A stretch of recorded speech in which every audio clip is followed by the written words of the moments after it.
It seems to me that most people don't know about the bats. It's kind of a shame in some sense. Like, we're out here catching more bats than anybody would expect, and nobody knows anything about these bats in Nebraska. And, you know, honestly, not much from any of the Great Plains, and even where they're from, it seems like people just ignore them. So I've been doing undergraduate research since my first semester at UNK. I switched over to working with Geluso in the spring of 2023, I believe.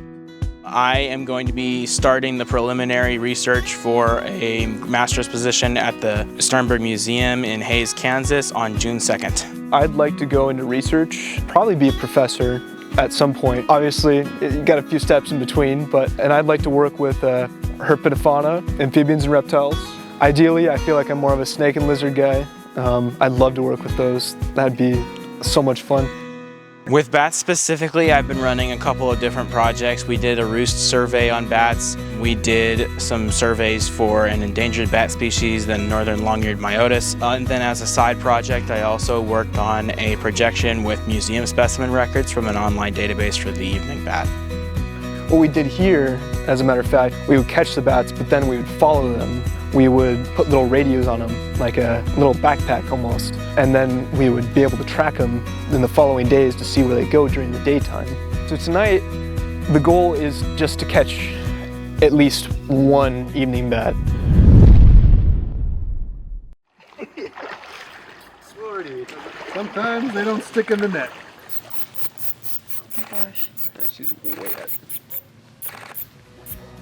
You have birds and you'll have spiders, but then, you know, who's coming in at night and clearing things out for you and keeping your crops safe, keeping the food on the table in some sense. You know, those are your bat friends, right? These evening bats that we have here, but pretty much every bat in Nebraska primarily is eating insects, you know, in their diet. We found that there is still Septentrionalis, the long-eared myotis, in the state, which is very, very encouraging. Hopefully they manage to stick around.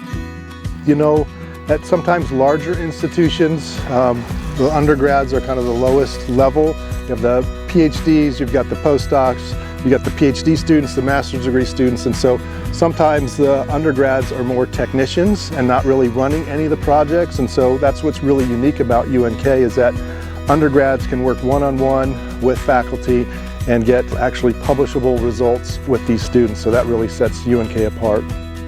There are these little, I guess they're not always little, but they're small, and they're just kind of fluffy, you know.